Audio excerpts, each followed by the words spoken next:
Chuck Davy, Herb Ellison, Chuck Fasay, Marty Gilday, Dale Grable, Jerry Hauser, Pierce Lane, Floyd Logan, Bernard Mays, Marv McDonald, Excuse me, Steve sir. McCrory, Craig Payne, Sam Poe, Wes Ramsey, Dwayne Thomas, Nick Torres, Bob Watson, Coleman Young, and Emmanuel Stewart.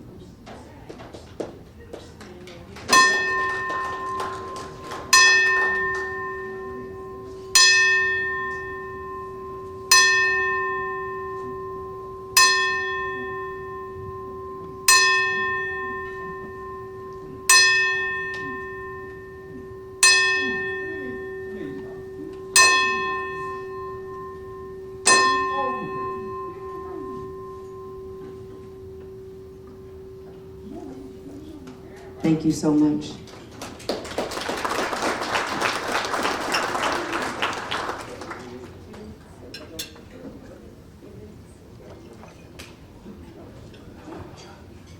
All right, ladies and gentlemen, we're going to give you a few more minutes to finish up your meals, and then we're going to get things going.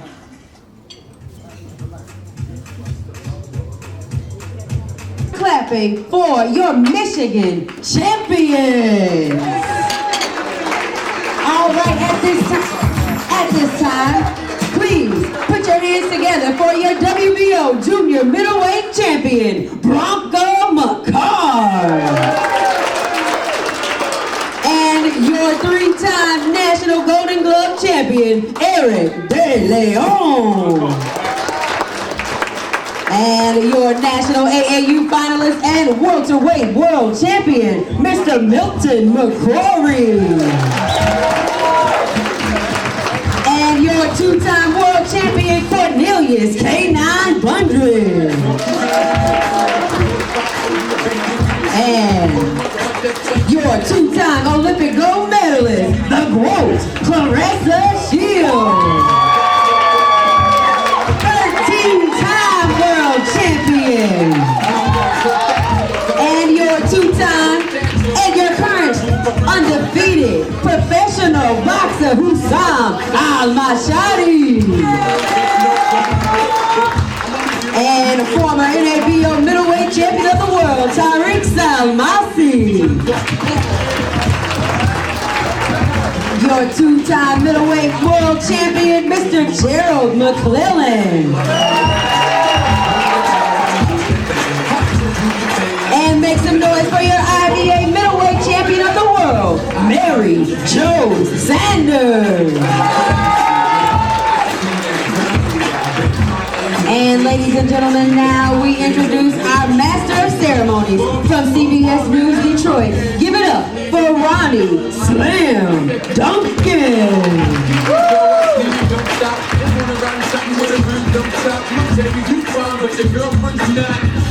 You all set here?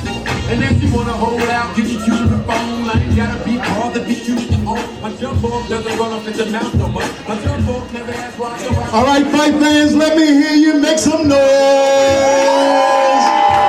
Oh my goodness, isn't this nice seeing all of these former champions and all of these greats? And when you talk about the champ is here, we know the GOAT is here. And as a matter of fact, if you just had waited a second, I was getting ready to give it to you. Boom, boom, the champ is in the room. Flint, Michigan. This young lady's a two-time Olympic champion. This young lady made Savannah Marshall won a queen. She is the GOAT. She is the first lady of boxing. Ladies and gentlemen, Clarissa Shields.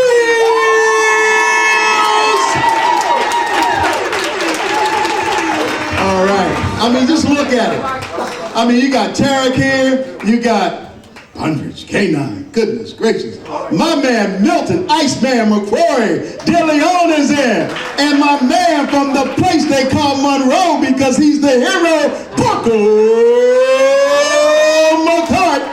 I mean, there are so many great boxing legends that are here in the house. I mean, we got John Come on, John Scully, just raise your hand and just say everybody from Connecticut's best, New England's best. We got some of the finest individuals. It is a pleasure to be here as your master of ceremonies. And I've seen some people I haven't seen in a long time. He's my Hall of Fame referee. He's my #1 guy, Frank Garza. Now somebody's looking at me and they're like, how do I know this guy? I know this guy. But maybe if I say Steve Eisner, maybe if I say Phoenix, Arizona, maybe if I say Emmanuel Stewart, Jackie Callender stopped looking at me and said, that's where I know him from. He used to do sports in Phoenix. He used to do sports in Cleveland. But right now I'm in the D, CBS Detroit. I am so happy to be here. And you know the one thing you have in me is somebody who loves boxing. All right? I'm not just a mainstream sportscaster. Sir. I love the game. So when I've been here, and I did something special, Frank. I said, you came here August 22nd. You got on the air. You guys got on the air January 23rd. Do you know boxing has gotten at least one story out of me a month since I've been here? All right? One story. My first story, I wish he was here. The young man who won the 139-pound Golden Glove Championship, Kentrell Rouser. What a good guy.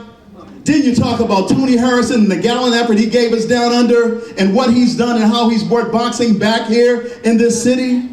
Then when we talk about Baumgartner, one of the finest women out there, but the GOAT is right here. She's right around this way as well. And so that's what it's all about for me. All right? I'm not doing this for pay. I'm not doing this for show. I'm not doing it for you. I'm doing it for boxing because I love boxing. Everybody can have that seat. And before we move on, let's give them a round of applause because when you talk about middleweights, you talk about heavy hitters, you talk about the guy, Joe McClellan! And I would be remiss because I used to be the ring announcer for some of her fights at Auburn Hills. Come on, Mary Jo, you know the show. We go way back. And we got to get into the Hall of Fame because she only has one loss on that record. Just one loss on that record. Another face that just walked in the house, you can tell, important people. He's been a trainer of some of the greatest fighters out there, Jonathan Banks. There you go, Jonathan. See, I don't need a script. See, when you do this and you need a script, you really don't know boxing. I know boxing. Everybody take their seat, and you know one of the reasons that I'm here and a man who predicted great things in my life, I didn't have to be a boxer, but he saw something in me that I didn't see in myself. We'd be remiss if we didn't once again give a round of applause to the great Emmanuel Stewart. I mean, I was like 20-something years old. I'm 64 now. I'm down in Phoenix, Arizona. He sends me a jacket very similar to the jacket that you have. My name's on it, the whole 9 yards. And I'm saying, why? He says, because you're special, because you love boxing. So you got a friend. And I just told my man, Mr. Miller, I said, you don't have to worry about it. I'll do 1, 2, 3 live sportscasts this week from the amateur boxing. If they don't know, if I don't show them, then they will know. Okay? So boxing, not baseball. Boxing, not basketball. Boxing, not football. Hockey, not hockey. Hockey, not hockey. My #1 sport is boxing. All righty. So those are my opening remarks. And if our distinguished guests can go back to their seats, we can get ready to get started. All righty. He's a man who's been running things and found out he's from North Royalton, Ohio. Ain't gonna hold it against you. You're probably a Buckeye fan, ain't gonna hold it against you. And for all of you who just got here, Michigan State, by the way, is now in the Sweet 16. That's right, Tom Izzo took the Michigan State Spartans to the Sweet 16. Ladies and gentlemen, it's United States Boxing Alumni Association Director, Chris Guglieri. Come on up, Chris. You know what he told me?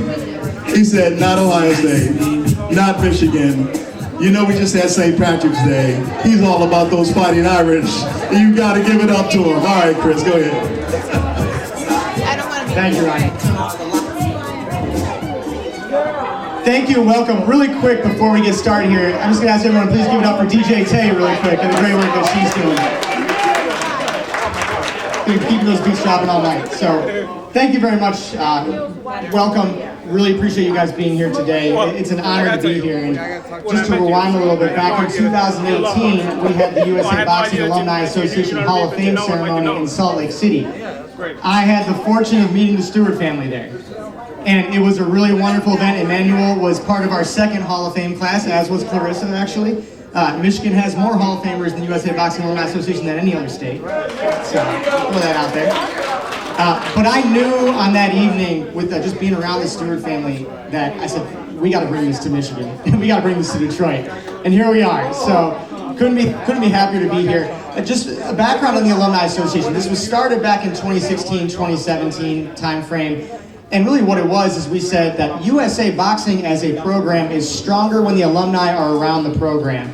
And so we said, okay, well, how can we put a formal structure in place as this olive branch to all of you who have come through USA Boxing? We know, I mean, anyone who's been in that ring knows what amateur boxing means to all of us, but how can we extend that olive branch and bring you guys back to the program? The kids benefit, the communities benefit when all of you are back around USA Boxing. So that's what started the USA Boxing Alumni Association. And I'm gonna give some special shout outs here, but there is actually one guy, I'll call him my partner in crime. He's been doing this longer than I have. He's just kind of been doing it on his own, and we said, well, wait a minute, we gotta bring USA Boxing into what you're doing. But I always say this, it'd be a mistake to leave the room without introducing yourself to him if you haven't met him yet. But please give it up for the Iceman from Connecticut, the Iceman John Scully. Thank you. A few other shout outs. So number one, I really have to thank the staff of USA Boxing, Mike McAtee, Mike Campbell, Lynette, Lisa, Megan, Brian, Jacob, all you guys for the great work that you've been doing. Thank you so much. Obviously, this event wouldn't be possible without the assistance you guys have provided. Some other special shout outs. So we got the Queen of Boxing here, Jackie Callan. Thank you for coming. Those of you guys who have done some great things outside the ring. We got one of the best promoters in the game out there, Dimitri Slater. Where's he at? Yeah. Also, somebody that I know meant a lot to Emmanuel and who's really been a mentor, who's helped the youth of the Detroit area for so long. But Judge Craig Strong, thank you very much for being here today.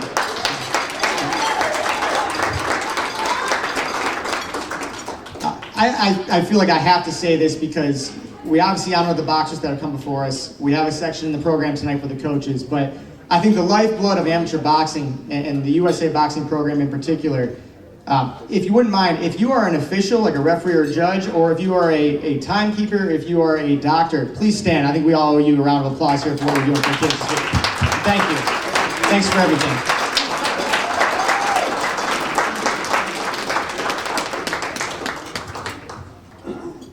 So this will be my last. There are far more important people here from tonight, far more interesting people, but the last group that I have to thank is that this event, I'm not from Detroit, unfortunately, but there is a group, the boots on the ground, that really helped pull this together. Could not have done it without the hard work, sometimes sleepless nights for some of you, so I just got to throw it out here. You've heard from some of them, you're going to hear from just about all of them tonight, but I'll read off their names and we'll give them one round of applause. But Bronca McCart, thank you. Ryan Nico, you heard her voice. Frank Garza, you're going to hear plenty from him later on this evening. Thank you, Frank. The whole Stewart family. So Diane, Sylvia, thank you so much for everything you guys did to help pull us together. And one special shout out, I really got to call this out. John Racy, for all those sleepless nights pulling the awards together, the programs, he designed these programs, he printed them. Thank you so much, Mr. Mayor, for everything you've done. We really appreciate it. Looking forward to a great evening. Thank you, guys. Have a great night.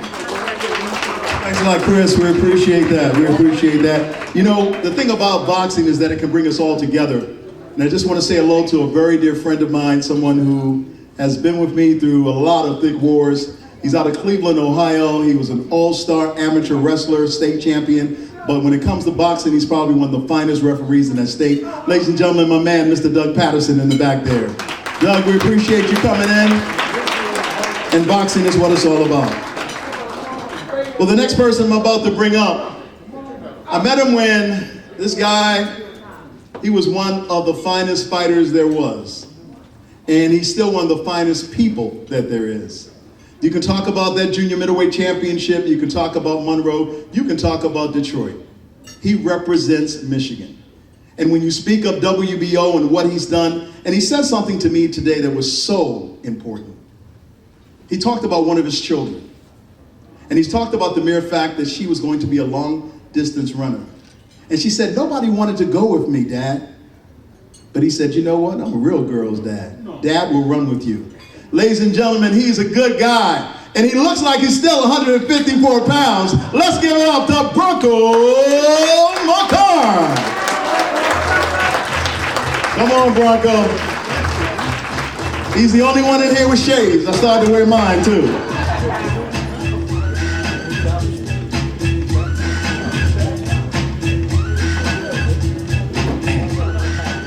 I just have to say what an honor it is to be here tonight. Just to be mentioned in the same sentence as the greatness that stood along this room and the greatness that has been through Michigan throughout the years, it truly is an honor to me. I mean, I can't even, you know, as a young kid, I got to tell the story. Tommy Hearns is not here tonight, but I was like a 12, 13-year-old kid down in Monroe, Michigan in a library, and I was, I hate to say this, but I got into Ring magazines and I was stealing Tommy Hearns posters out, right? And I got caught. The library caught me and they put me on the banned list for a year. I couldn't come in the library for a year, but they let me keep the posters, which was the greatest part. I had a poster of Tommy Hearns hanging in my locker in school, in my bedroom, in my workout room. I just someday wanted to meet Tommy Hearns. That was my goal in life. I just wanted to shake his hand, meet Tommy Hearns, and just be in the presence of greatness. And so, you know, throughout the years, I got to sign with Jackie Callan as a 21-year-old kid.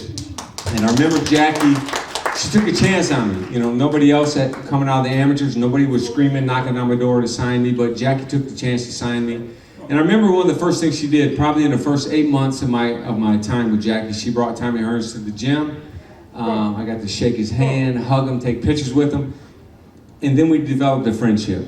You know, and it's crazy to me because, I think like, you dream one thing, right? But you put God in control of it, and then it gets way bigger than you ever imagined. You know, Tommy's a guy that I can call. We can go out to dinner.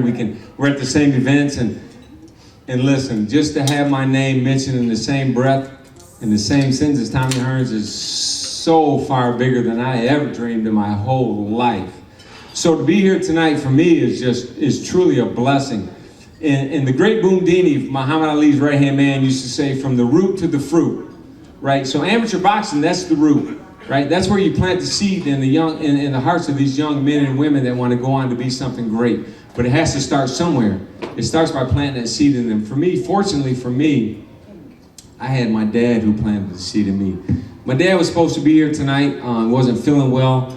My mom called me and said, hey, why don't you invite so-and-so? And to myself, I really thought, no, nobody could fill my dad's seat. You know what I mean? I'm gonna leave that seat empty because,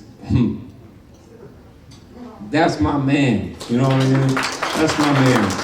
So just to be up here tonight, all these coaches out here, these amateur coaches who spend more time and more money and traveling with these kids, probably more than some of their parents do. I was blessed to have a dad. We logged it. We figured we did over probably 1 million miles in travel time. We logged it one day, just actually about a month ago.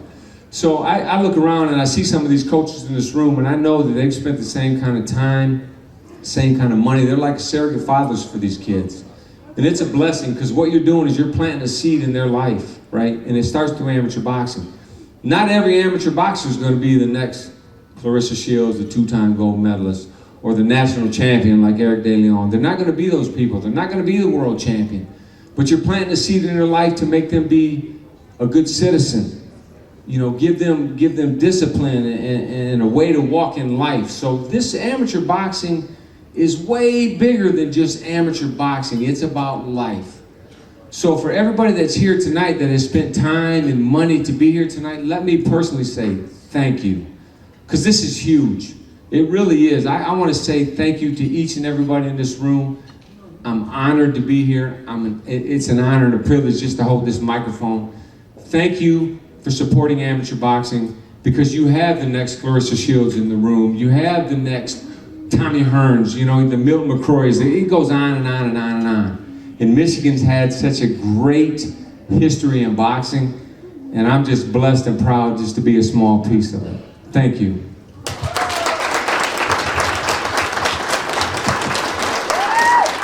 Let's give it one more time for Bronco McCart.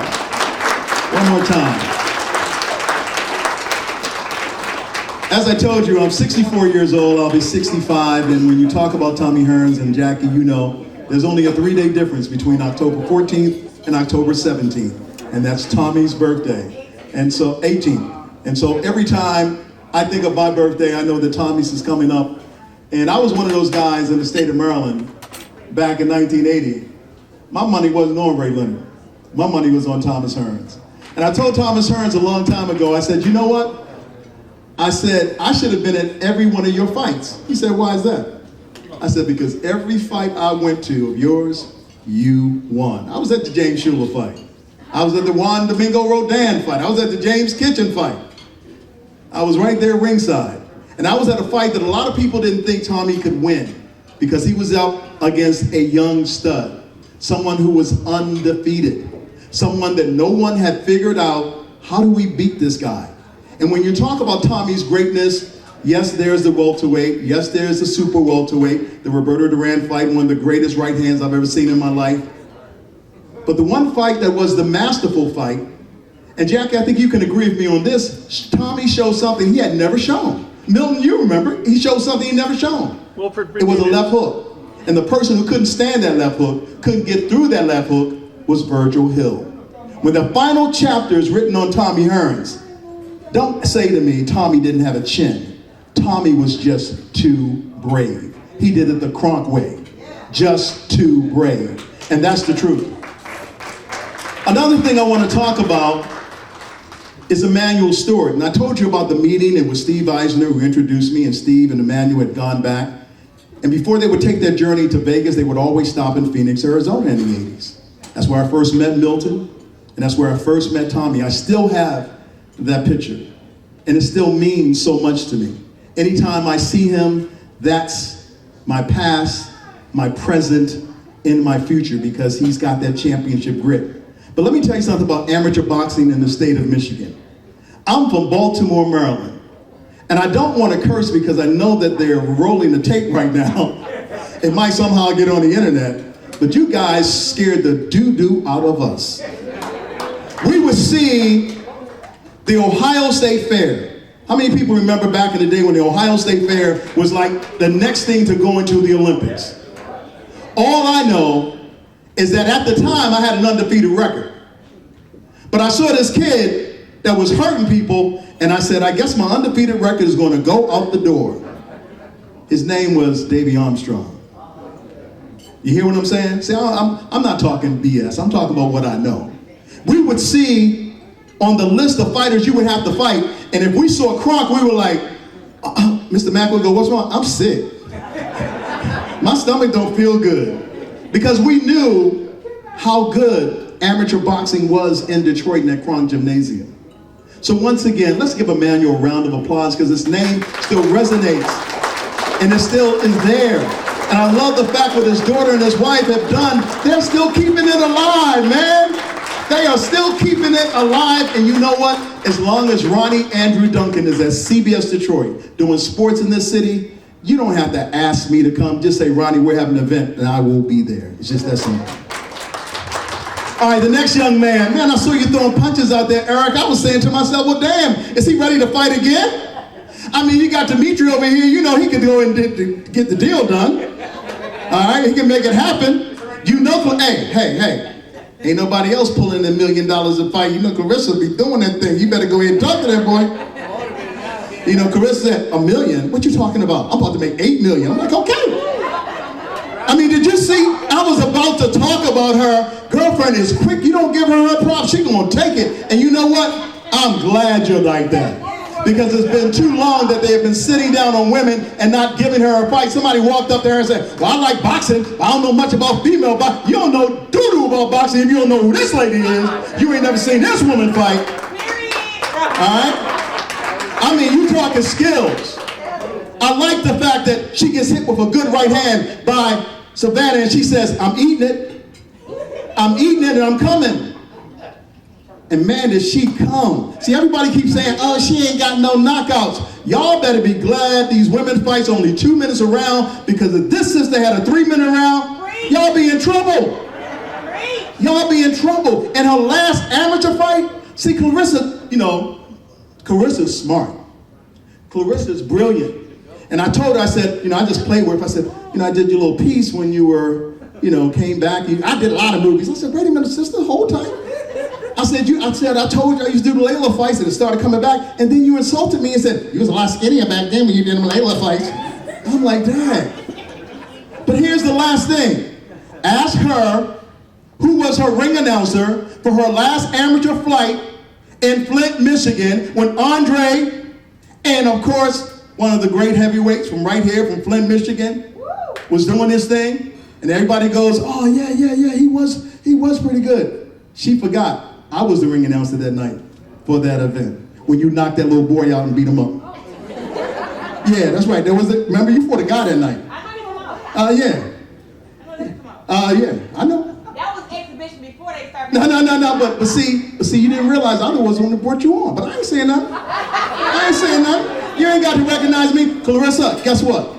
People walk up to me all the time, they go, so my name is Ronnie Duncan, I'm CBS Detroit. I don't watch CBS Detroit. You know what the hell I say? I still get paid. You don't have to watch it, I'm getting paid. So it's all good. All right, man, look. Enough preaching about me. I'm gonna bring somebody up here who knows that amateur game. See, to be a national amateur champion, you gotta go through everybody in the United States. Everybody. Tell them, you don't even know what their style is. You don't know if you got a southpaw or a conventional fighter. All you know is that you gotta fight and you gotta take that skill. And that's that trainer that's given to you. So Eric DeLeon, come up here and give us some love, baby, because that's what it's all about, being an amateur champion, moving on to the next level, and loving the game, because that's the game that protects you the most. Ladies and gentlemen, you can do better than that. Eric DeLeon! Thank you, everybody. I'm glad to be here. I appreciate everybody for the support, especially in the amateurs coming up. What can I say? I was at every gym in the amateurs. Then, of course, I started going a lot to Kronk, and I learned a lot from every trainer. I had multiple trainers growing up, and I learned a lot from all of them. And fighting and, representing USA at the time, I went to England, and it was just, it was pride for me. Representing Detroit at the Golden Gloves, winning 3 times, it was an honor for me, so. And then going pro, growing up in the amateur rankings and becoming #1, seeing my name and Detroit next to it, it meant a lot to me, And I want to thank everybody, like all the coaches here, everybody. I want to thank my promoter, Salita, one of the best in the game. Everybody that helped me out, reached this far, Kronk, Sylvia, Emmanuel Stewart. I miss him dearly. I love him so much. He did a lot for me and my family. Frank Garza, thank you for all the support, everybody. So I'm glad to be here. It's an honor. I hope you guys have a great night. Thank you guys for all the support. And I will continue to fight. I'm 20-0 right now as a pro. I got my own business, but I'm going to fight. I'm still young, still look good, and I'm still ready to kick some butt. All right, you heard it here. You said you're going to fight. Wow, man, this is so much fun. This is so much fun. I'm really surprised that tears haven't come to my eye by mentioning a former alum, because, when you're who I am and you're ring announcing and somebody tells you how much they paying you, and you tell them, and the Emmanuel Stewart says, don't do that no more. You're good at what you do. I was like, huh, what are you talking about, man? I'm just having fun. I don't care if you're on TV. Don't do that for just that amount of money. You're better than that. And yeah, I don't mind telling you, he's talking about Bill Kozersky. And he had to pay me after having a conversation with Emmanuel Stewart. And so I'll never forget, it's Lennox Lewis and Vitaly Klitschko. And they're fighting in Los Angeles. And Michael Buffer said, I'm not doing the weigh-in. And I was like, wow. And Emmanuel came to me and said, how much they paying you? I said, so. He said, now you're getting ready to get paid this. He says, you're going to do the weigh-in. He says, Michael Buffer doesn't want to do it. You're going to do all the undercard fights, including Layla Ali's, and they're going to pay you this. That's what he did for me. And it's hard, sometimes even at 64, to put my arms around that and go, whoa. And I got paid. I didn't get paid $3,000 that night. I got paid $8,000 because of Emmanuel Stewart.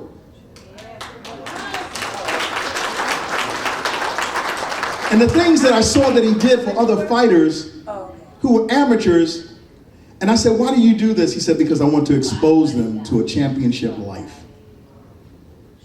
You know, he had Kronk, Cleveland, Ohio. He had Kronk, Detroit. He had Kronk, Phoenix, Arizona. He had Kronk all over the country. Loyalty is so important in this game. And I was talking to John Scully, the Iceman from Connecticut, and we talked about it. Any trainer in here would love to have a made fighter. It's when you make a fighter, when you take those steps. You see what I'm saying? And you are able to make them better. Jonathan does that. He makes people better. Cecilia Brækhus is getting ready to fight for the world championship at 154. She's going to win. And the reason she's going to win is Jonathan. Anthony Joshua got exposed by a right hand thrown by Klitschko. That's Jonathan. Jonathan can see stuff, and that's what a good trainer does. Good trainers see things that you don't see, that sometimes you can't even comprehend. And so when we talk about USA Boxing Alumni Hall of Famers, Emmanuel Stewart, represented by Sylvia Stewart and Williams, I just want to say thank you, because that's what it's all about. See, there's a lot of young women who now say, I can box. And they say I can box because the greatest American female fighter, yes, I saw Ann Wolfe. Yes, I saw Layla Ali. Yes, I saw Christy Martin. Was the ring announcer for the Christy Martin-Layla Ali fight. But the greatest female fighter in the world, hands down, nobody even comes close. She's sitting up there and she's like, you never get here. No one is going to ever beat her in the ring. The only person that will ever beat Sister Shields in the ring is Sister Shields. So ladies and gentlemen, understand what we're here and seeing right now. This is royalty. Take your pictures now. I told her I was going to go ahead and do something that, she said, what you going to do? Clarissa, I only want one thing, an autograph. I'm not afraid to say it, because I know that autograph is going to be signed by the greatest female fighter ever to grace this earth. Ladies and gentlemen, let's bring up to the stage Miss Clarissa Shields!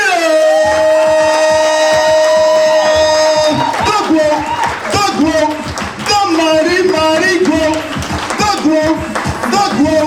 The mighty, mighty growth. Boom, boom. Shields in the room. Boom, boom. Thank you for that great introduction. Okay, turn this up then. Hey everybody, I'm so happy to be here. Just being a product of USA Boxing, starting out from a child. When I first went to the junior, well, let's start the silver gloves. Then we got Junior Olympics. Then we got the Real Olympics. Then we got the Nationals. So I'm just grateful that USA Boxing started including women, and they started including women just at the right time for me, because I was only 13 when they announced that there would be boxing in the Olympics for women. I was told I wasn't old enough to go to the 2012 Olympics, but look at God, you know. So He turned it around and fixed some dates up for me, and then there you go. I'm at the 2012 Olympics, and I was 17 years old. So I noticed, you know, about Detroit boxing, but I'm from Flint. Yeah, we the same, but we different.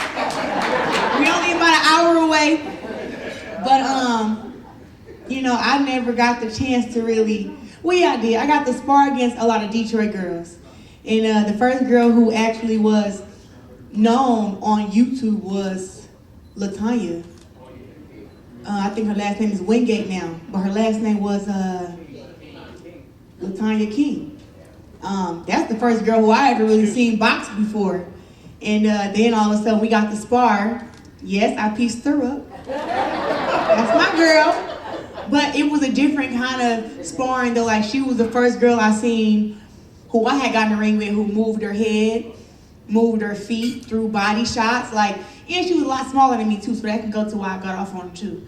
But also, I mean, just how she was moving, and that made me want to admire her to do that with my size. So just shout out to her. That's my homegirl. And just Detroit boxing, period. You know, I've been around. Y'all got a girl named Jasmine now. Dang, I can't remember nobody's last name right now. Hampton? Yeah, that was my best friend. We supposed to go to college together and play basketball together and stuff. But you know how life do its thing. But I'm still cool with her now, and she's back in boxing. But I just know that boxing really changed my life. You know, so I'm happy for these banquets. I'm happy for USA Boxing giving people like me a chance to become something in life. Because before boxing, I was a loser. To me, I hadn't won nothing. I hated basketball. They wouldn't pass me the ball. In track, I got second place. Soccer, I'm not even gonna play soccer. Baseball, I was scared the ball was coming too fast. So, the only thing I was really good at was, I was good at everything actually, but the thing I was great at was boxing. Boxing is, you know, some people are chosen for the sport, and I just give my life to the craft, you know, and I give my life to boxing. You know, if there's anybody in the crowd that don't watch women's boxing, thumbs down. We are past those times. You know, back in the day, a lot of women boxed because it was a hobby, or because they couldn't, they needed to relieve stress or something like that. Now boxing is actually our careers. You know, we are putting our lives on hold to not have kids and not get married and everything for boxing, like the men. We are providing for our families with our checks from boxing. So when I hear people say that they don't watch women's boxing, it's like, skills are skills. I'm a 2-time Olympic champ, the only one in America. There ain't no, you gonna look for the man that's 2-time Olympic gold medalist, you're not gonna find him. That's the truth. So, you know, women's boxing has come a long way, and I'm a part of that, and I'm just happy that all you guys here know who I am and you respect me as a fighter. And those who didn't respect me, I'm happy that I gained your respect by beating all the girls that I beat up. Whoever y'all cheered for against me, I beat them. But we all still cool though, I don't care, we good. But I'm just saying that I'm the greatest, and I've been the greatest since I've stepped in the ring. And I love boxing, I love all you guys here. And if you see a young girl who needs to go to the gym, you guys don't be like, oh no, girls don't box. Take the little lady to the gym so she can get some work in. You never know, she may be the next Clarissa Shields. All right. Thank you. There she is. Never saw a microphone she didn't like, Clarissa Shields. It's all good. Now, I was telling you the story because I wanted to set it up, and I decided to go out of program because that's how much the name, the legacy, the man meant to me. So at this time, we want to bring forward Sylvia Stewart-Williams to talk about that Hall of Famer, Emanuel Stewart. Let's bring her on up. I know it's taken a while. Got a chance to get your emotions together. Let's give it up for Sylvia!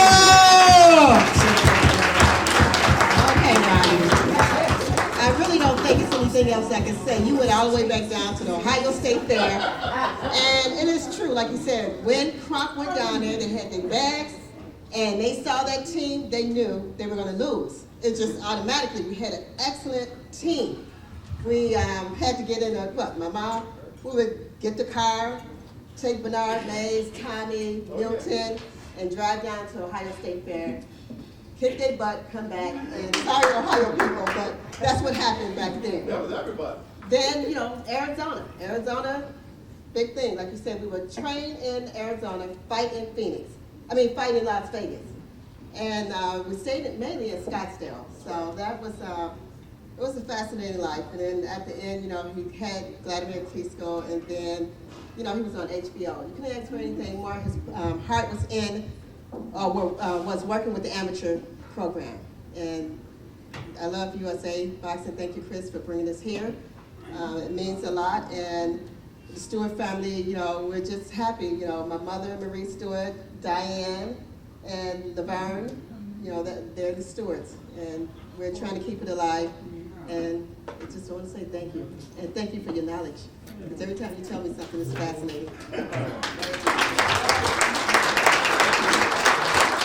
Thank you. Thank you.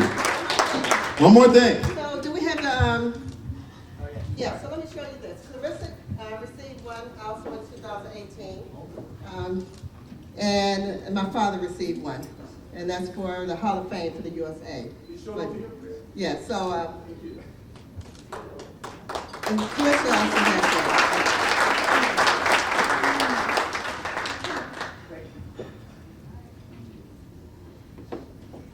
Now it's time to show some appreciation for our coaches. Sometimes you don't remember their names. You probably don't even know the name Mac Lewis, but from where I'm from, it resonates high. There are some other individuals you may not know who can work with fighters and turn someone who is an athlete and dedicated and has a passion into a fighter. Tariq, you know what kind of person we're talking about.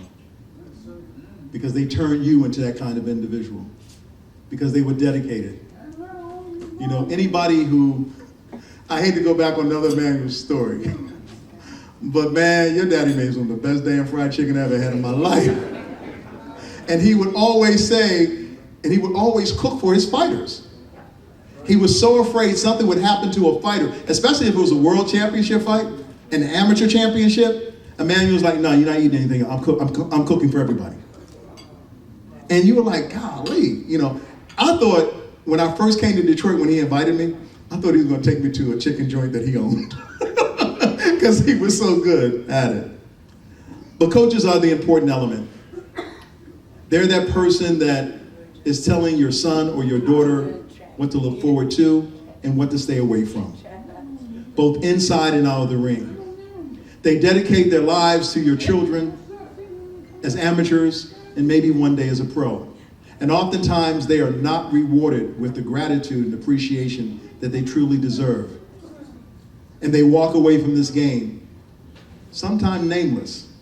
But we who have been in this game recognize one thing: a good coach is hard to find.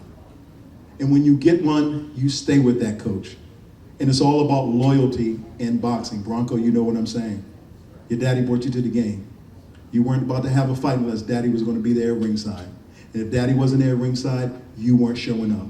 Bronco's fortunate. His coach was at home and in the gym. Everybody doesn't have that. And so these coaches become that surrogate father to these fighters. That person that they tell, I've made a mistake. That person that they tell, I have a fear. So without any more fanfare about it, and everybody who can, put your hands together for every coach that's ever coached an amateur or professional boxer. Because these are the people that need to be appreciated. Right now, our coach appreciation is being led by Mike Campbell. You know, if you say Campbell to me, go back in the day, good. He is a USA boxing event and operations director, and he told me, he said, you know what? This is nice. I'm so glad that we brought this here. Ladies and gentlemen, put your hands together for Mike Campbell, USA boxing events and operation director. Thanks so much for that great introduction. When I was asked to do this portion of the program, it was an honor, you know, because to me, this is the highlight. Coaches are the backbone of our sport. I learned early on, when I'd go to the gym on Monday after the big fight Saturday, the boxer wasn't there, but the coach was there with the next group. So coaches are our lineage. Coaches pass along the sport. Boxing isn't taught in college. It isn't in a book. It lives inside of every coach. It was put there by their coach, and then they pass it on to their boxers, who then become coaches, and that's how our sport stays alive and grows. The grassroots coaches are special. Pros, it's a lot different, but grassroots coaches sacrifice. They're there every night of the week. They spend their own vacation, their own money to take kids to the events. A lot of them not even being able to pay gym dues, buying them equipment. And I often ask coaches when I first got in the sport, why do you do this? Why do you sacrifice that kind of time? Sacrifice your own families? And they would tell me to a T, 100%, every one of them, Mike, because I have to. I didn't have a choice in the matter. Someone did that for them, and now they're obligated. They tell me that they wouldn't be here today if it wasn't for what their coach did for them. So for me to honor the coaches This is the backbone of our sport. This is why we put on great big events, so they have an outlet for their boxers. And this week, it's an honor to bring this event to Detroit. When Detroit approached us and brought us here, it was a no-brainer. And it's because of you guys. It's because of the tradition here in this town. So for me, we're gonna put on, you've done your part, now we're gonna do our part this week. Monday through Saturday, we're gonna have 800 boxers and 650 matches. It's gonna be a hell of a sight to see. 4 rings going simultaneously. The best boxers coming up in America. I calculated what is the cumulative experience of this group. The 900 boxers who registered have over 24,000 bouts of experience.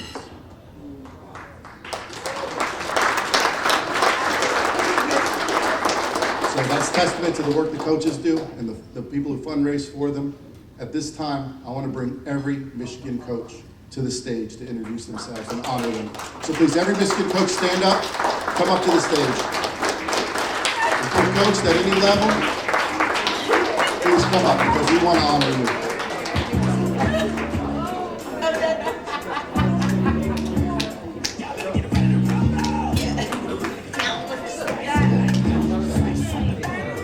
Let's go, Sonic.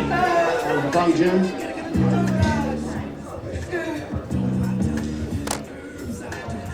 Know most of you. My name is Brad Wright. Been a coach with the Azteca Boxing Club in Pontiac for about the last 25 years. Glad to be here this evening. And I'm particularly proud to be able to hand this off to my son, who is quickly becoming one of the leading coaches in Michigan. He boxed about 11 years himself with USA Boxing. I'm Robert Wright, and my dad just said what there is to be said. I'm happy to take the reins and go from there. Good afternoon. My name is Rene Muniz. I was a coach at Casa de Boxeo. I know most of you people out there. I got to tell you one thing, and I used to tell my parents, the parents of my boxers, either you come and pick them up for me, or you come and pick them up from him. He's a Detroit policeman. Claude, raise your hand. Okay, he's a Detroit policeman. So you either come and pick up your kids from me at the gym, or you go to him and pick them up. So the parents would say, well, okay, I'll come to you. So anyway, thanks for the recognition. Thanks to all the coaches. My name is Angel Macho Muniz. I'm obviously Rene's son, also with Casa de Boxeo. And I am one of those fighters that saw all the sacrifices that put through, especially that man, what he did. I know you guys all know that. And I want to thank every single one of you guys for that, everything. Thank you.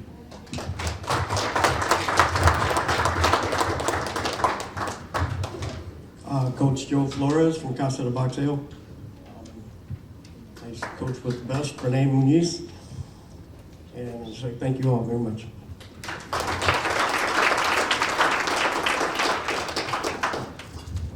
My name is Bill McQuarrie. Yay! When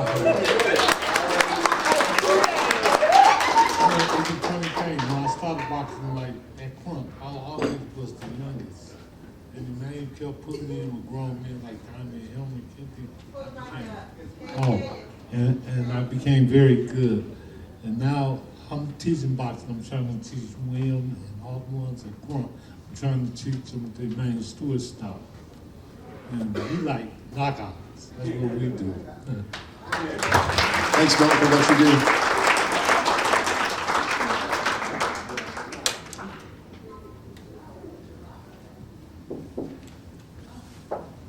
Hi everyone, how are you? I come from a boxing family. My father-in-law was Hammer and Henry Hank from the 50s and the 60s. And my husband was a professional fighter, Ali Salamdale, so he taught him. And then my husband, Ali, taught my son, Tony Harrison, and my son, Lloyd Harrison, who's a trainer. And I tend to put my hat on when I need to be in the corner also. So I am a coach as well. So boxing is it's just giving back. So my whole family was into boxing, and we do it for the passion, for the love, and everything else that everybody said. So, thank you.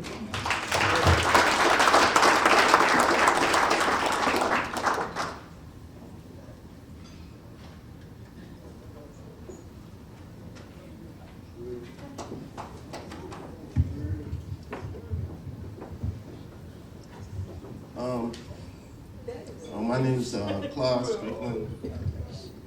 I was the owner of Motown Boxing.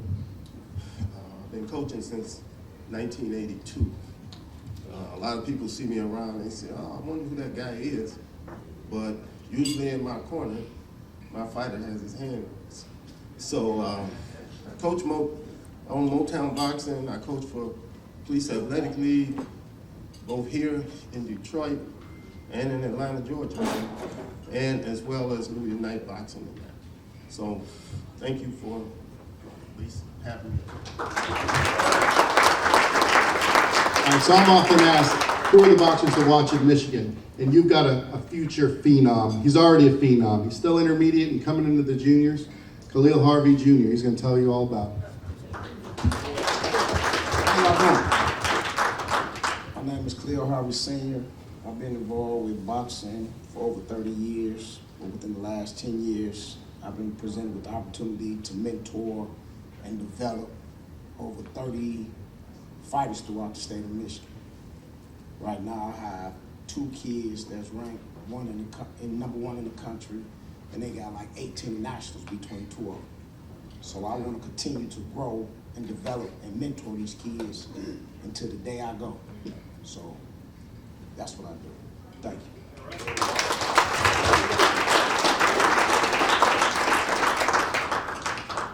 Here's a coach that's coaching this week in the tournament. His son's in the elite bracket, trying to qualify for the Olympic trials. Appreciate you. Man, I've been coaching since 1995.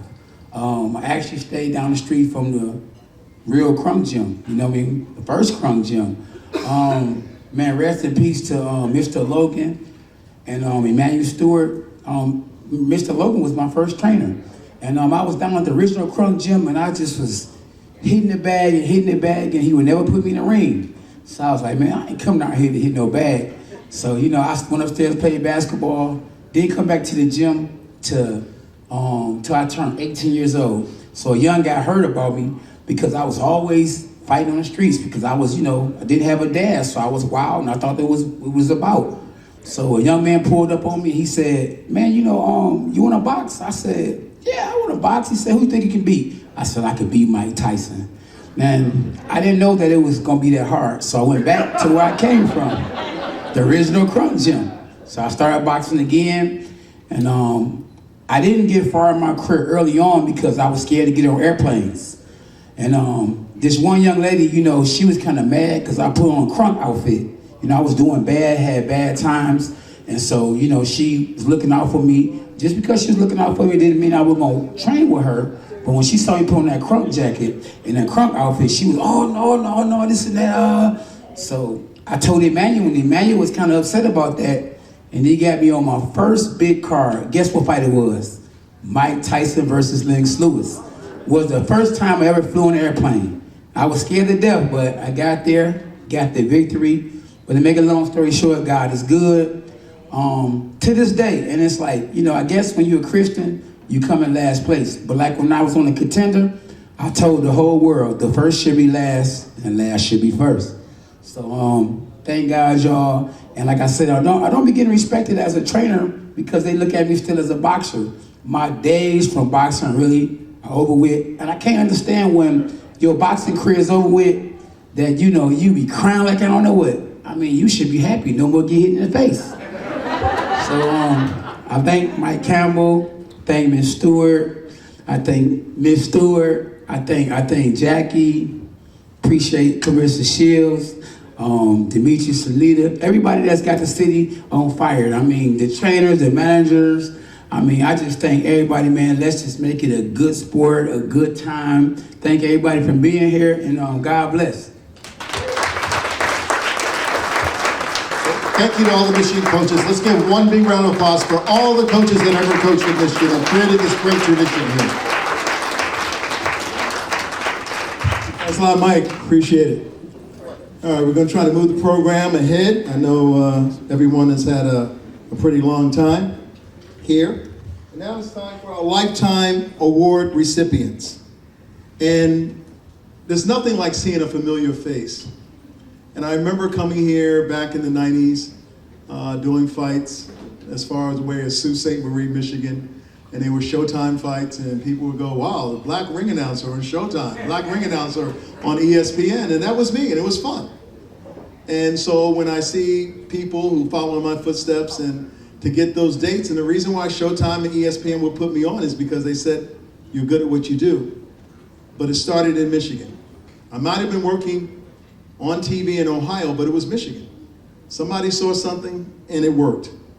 And one of the individuals I met on that journey of coming here so many times, I remember John Carlisle fighters. I remember there was Reuben Williams. I remember there was Leo.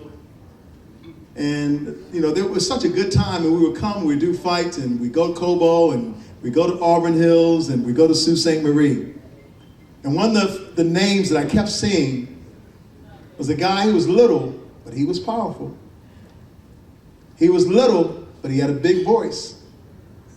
And he was little and had a big heart. And I'm so honored, man, that I get an opportunity to see what they're going to do with you today. And I'm talking about Brad Wright, and when we saw each other, I looked at him, and I said, yeah, where's Brad? And he said, I am Brad, Ronnie. And I said, wow, things have changed. And then he looked at me and he said, are you Ronnie? Because you look like you ate 2 Ronnies. And I was like, golly, I knew I gained a lot of weight, Brad, but I didn't know you had to go there with me. So the individual who's going to be inducting him, we're like brothers. I don't know any job this man has never done in boxing. We all know that he is a referee. We also know that he is a judge. I didn't know he was a ring announcer, that one day he went ahead and corrected me about something that I said. And I'm like, Frank Garza, what in boxing haven't you done? Ladies and gentlemen, he is my friend for life. I love him. Don't let him retire. He's one of the best referees, not only in the state, not only in the country, but in the world. Ladies and gentlemen, my friend and the man who's responsible for anything I do in this state when it comes to boxing.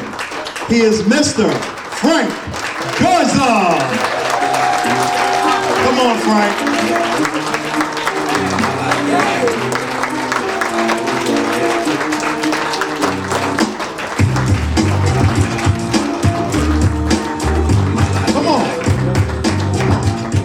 You know you want to talk. Whenever you wanted to talk. Talk. Frank, talk. Let me have that mic. Let me have that mic. You know, we're here with boxing people, and you know I'm a referee. So what goes on here doesn't go beyond the doors. So I'm going to do this right now. I'm going to put my glasses on. Well, I'm going to keep this short. First of all, I want to thank Chris for everything that you've done putting this all together, and also for USA Box alumni for not forgetting about all of these people here, including myself. And when I'm getting this award, I look at my fellow recipients, and I have to wonder, how did I ever get selected on a team like this? And it's pretty amazing. And at this time, I want to congratulate David Packer, Spence Carpenter, and Bob Avery. And it's special because I have to say, the 4 of us have a lot of history together. David and I on the grievance committee, and I won't even talk about what happened when we were on that. Spence is an official, and Bob, all the hours we worked together on the Michigan Athletic Board of Control. And I don't think that there was another boxing commission that accomplished, that had everything that we had to go up against at that time and all the things that we accomplished. And it was an honor working with you on that. And by the way, Bob, I miss your Port Huron shows because you had the best buffet in the state. You know, when I first started officiating, I had one dream. And Bronco, you talked about that dream that you have when you get started in this business. And I had one dream. And all that was, I wanted to do one fight. One fight at Cobo Arena. And Cobo Arena, it's gutted. It's an atrium now, sits directly across the street. It was our Madison Square Garden. Well, as it turned out, my second assignment that I ever received was at Cobo Arena. And boy, am I glad I didn't listen to myself. And I continued on. And it's been amazing. And there's no need for me to delve into everything that I've done. A lot of it's listed in the program. But what isn't listed are the memories. And there's been a lot of them. So let me end thanking a few people who I wish were here with me and they all played a huge part in my success. First of all, our Lord Jesus Christ, who honestly, for me, none of this would be possible.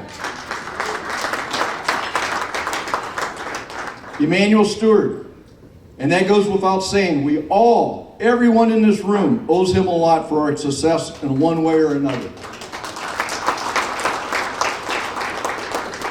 Stuart Kirschenbaum, my first boxing commissioner.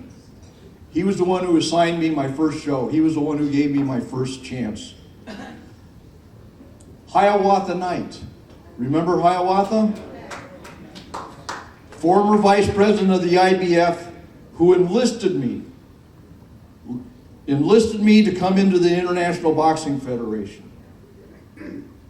And then Jose Suleiman. And whatever you read or you hear about the man that's bad, it's not true. He's one of the most generous persons I have ever met in my life. And he recruited me and he gave me the opportunity to reach heights in boxing that I never imagined that I would reach. Bobby Watson, #1 referee in the state of Michigan. Yes. And he's the father of boxing judge Paul Watson. Where are you, Paul? Right there. Bobby was my mentor. He taught me the most important part of being a referee, and that is when to stop a fight. And Bobby would say to me, Frankie, if you don't know when to stop a fight, you got no business being in the ring. He would always tell me that. And if he was here right now, he'd be saying to me, Frankie, if you don't know when to shut up, I'm telling you now. So to all those that helped me, thank you very much. It's an honor. Thank you very much, Chris.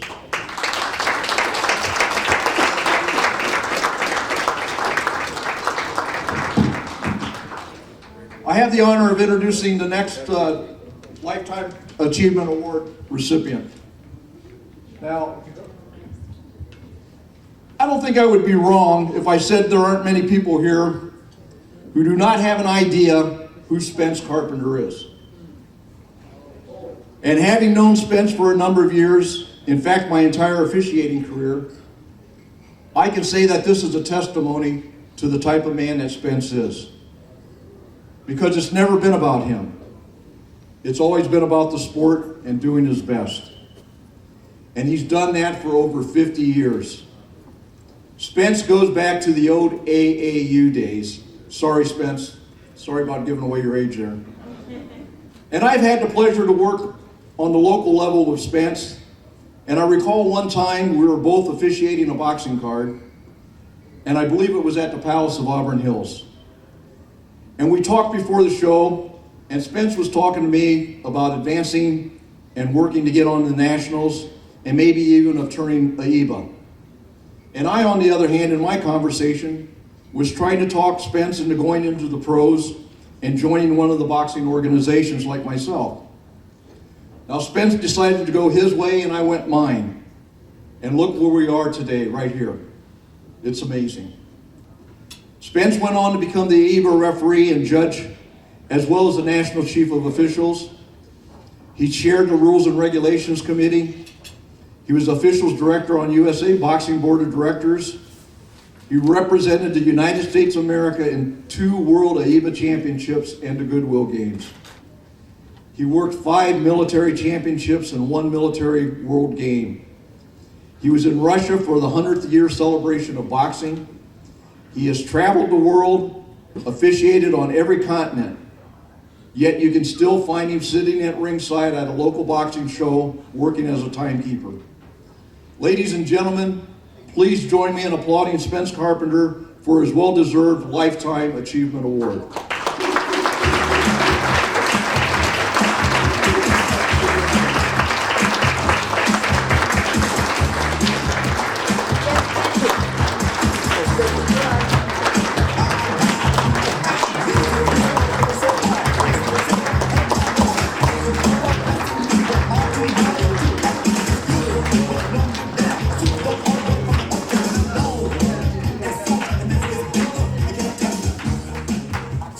You guys make me cry. I'll be very brief. First of all, thanks to the Alumni Association for this honor. It certainly wasn't expected. I want to thank the mentors, my mentors, the ones that brought me up and taught me. Now I'm trying to do the same with the young people coming. Boxing has become, you guys, you're my second family. I have my closest friend is a referee in Nebraska. The other thing, coaches, officials, we're all a team. And the boxers, we're all a team working together to make the boxers better. We should always keep learning, and whatever we learn, pay it forward. Last but not least, I need to thank my wife. She's not here, but she's the one that's let me do this stuff for 40, 50 years. So thank you, I really appreciate this.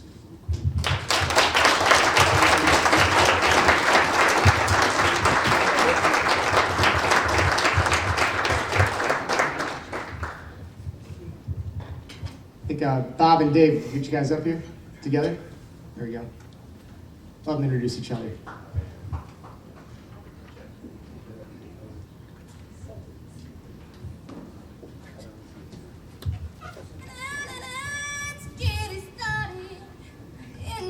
I'm going to put a little hump in Chris's style there. He wanted us to introduce one another, and but he thought maybe that this would work out well. Listen, I want to digress just a little bit, and I won't be long. There's a person in this room that was born in the city of Detroit that won the first world championship the Detroit boxer ever won. He needs to be in the Michigan Sports Hall of Fame. We need to take pencil and pen and get letters off to the president of the Michigan Sports Hall of Fame and get Milton McCroy in the Hall of Fame.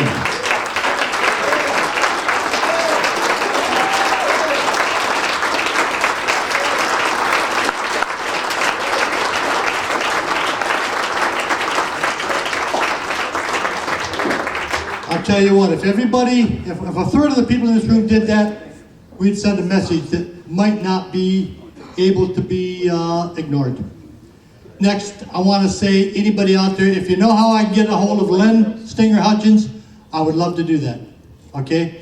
I haven't seen Leonard in a long time. He was my teammate on the USA boxing team, and I'd love to get in touch with him. Now, I'm introducing Dave. Is that right, Chris? Okay. This next guy is like a kindred brother to me. We started the same year in 1963, 62. We boxed until 1972. We then started our own gyms. We still operate those gyms. This guy took over for the Furniture City Post, the director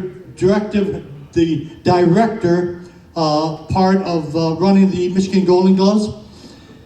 He's done so much for outstate boxing that it's unbelievable. Dave, and Nick can read in your program what you've done. I just want to get you up here and have you tell a little bit about your story, but this is truly one of the boxing icons of this state of any era. Let me introduce my good friend, Dave Packard.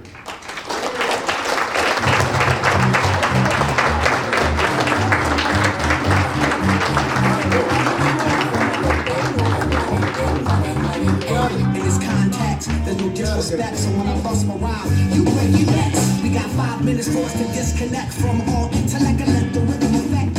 Thank you, Bob. Thanks much, Bob. Appreciate it. we go back a long ways, myself and Bob. One thing that sticks out in my mind, and I'll never forget, is boxing over here at Cobo Arena. I lost to a guy by the name of Johnny Comer, I think it was. It was pretty good, and better than me, of course. But Bob won the championship, went on to the Nationals, I believe in San Diego, California, and he was also voted the outstanding boxer in the AAU tournament right across the street here. It's really good to be back here. I'm humbled to stand up in front of you. What I've done as an administrator in boxing has not happened without the help of so many people. I came down here and look around this room and I see so many people that have helped along the way, and I'm humbled by it, and I'm so glad to see you again. Back here in the pink shirt is Pat Schmidt. He was our tournament director for several years. All of the people I see here, Bob Every, and many, many more. I can't name all of you because this is like a class reunion being here. Again, one last thing. About the time I started boxing back in 1962, that's about 60 years ago, I met a girl, my wife, Lois, and she's still with me today. And sitting right back there. She has supported me for many, many years, and without the support of her, I could have never done the things in boxing that I liked doing and wanted to do, and she urged me on to continue to do it and supported me all along the way. That's it, I guess. Thank you very much. It's good to see everybody here. Thank you.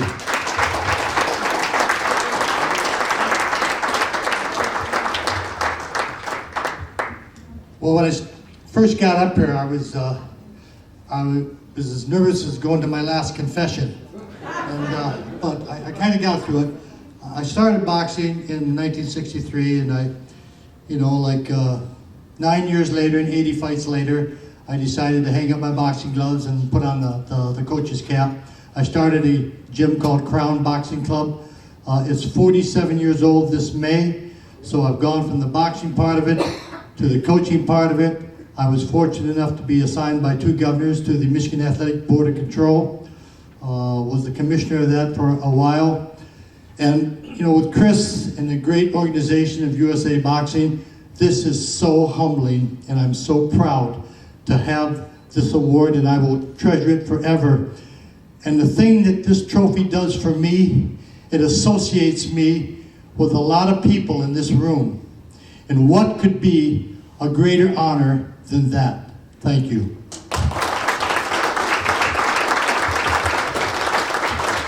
I just want to say one more thing. Me and Bob avoided each other, and we were always one weight class apart. And I thank God for that, because I didn't want to get in the ring with him anyway. So thanks, Bob. Thanks a lot. Can somebody look at their watch and tell me what time it is? 9:30. 9:30. Guess what? They wanted this program to go to 10:30. We moved it along and did pretty good. And we give ourselves a round of applause. Now that we're it, and if you ever watch any of my sportscasts, it's 3, 2, 1, I'm done. The man with the closing remarks, Mike McAtee, USA Boxing Executive Director. Come on up, Mike, and send us home the right way. All righty, he's coming up. Let's show some love. Let's give him a round of applause. We can do better than that. Let's give him that Motown welcome. Mike, you about to send us home. Mike, we can go home.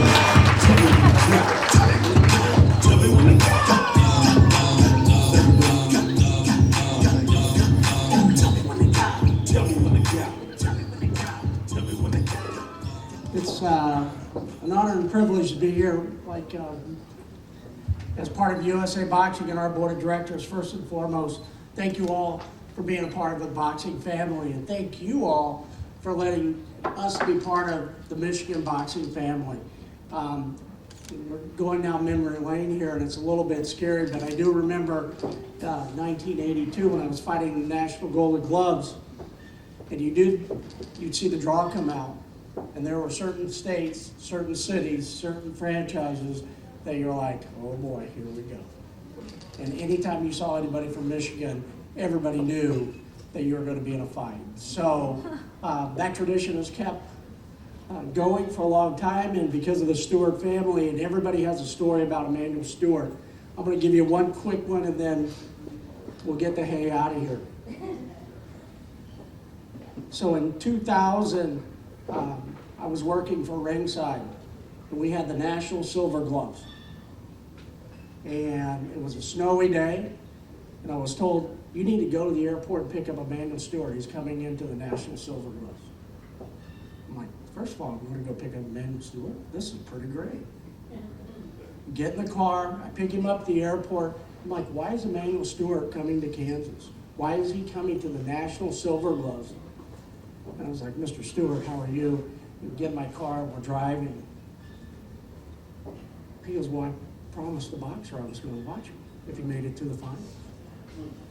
And I'm like, so you have a boxer that makes it to the finals of the National Silver Gloves, and because you told him you are going to come to his bout, you're on a plane, you're coming here. And he's like, yes. The next thing happens is his phone rings. And he's like, yeah, champ. Yeah, I'm with Mike with Ringside right now. Yeah, champ. He was setting up the camp for Lennox Lewis, getting ready for a world title bout, and took the time out of his day to go see a 15-year-old boxer. And that is the true heart and soul of this sport that we all shared, and I couldn't believe it.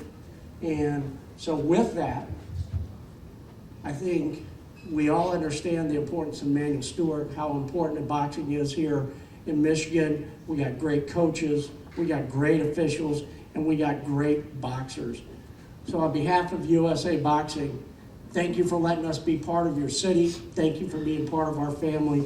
But more importantly, thank you for saving and changing lives every single day. Have a good night. Before I let everyone go, and Mike, once again, we thank you. Tomorrow is a very special day for one of our boxers. Because tomorrow, you get 1 year older. Ladies and gentlemen, let's say happy birthday to the one, the only, former WBO junior middleweight champion, Bronco McCart. Bronco, look, I do karaoke, but they want to join me. Happy birthday to you. Happy birthday to you. Happy birthday, dear Bronco McCart. Happy birthday to you. May God bless you and many blessings follow you. Ladies and gentlemen, it's been fun. Anything you have that's boxing, you can invite me, and trust me, I'll be there. 3, 2, 1, I'm done. Oh, somebody, you know when them stores say stop, you gotta stop. All right, what's going on?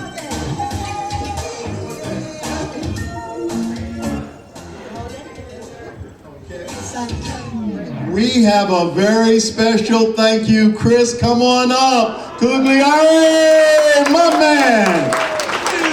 That's you, baby. Thank you so much, Michigan, Detroit. Appreciate you guys having us here. Thank you. Now the man has been working extremely very hard as our photographer. He's been getting the work done. Dennis Mosley! Come on up, Dennis.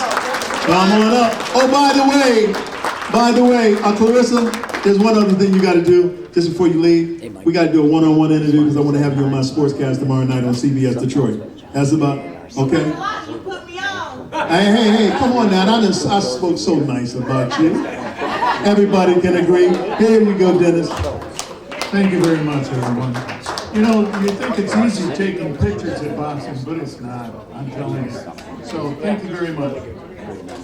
Yeah, all right, thank you. And Chris, we got you for one more. There we go. Come on up, man. Because you needed to work. All right, open it. I want to see what it is, too. It's like Christmas morning, man. All right, what it say? Oh, yeah. Emmanuel Stewart Drive. I love it. I love it. Thank you. Thank you all. It's been a pleasure being here. Now, are we done? Can I send everybody home? Good. Yeah. It's Diane Stewart. It's your birthday too? Happy birthday to you. Happy birthday to you. Happy birthday, Diane Stewart Jones. Happy birthday to you. And here's the part you don't want. How old are you?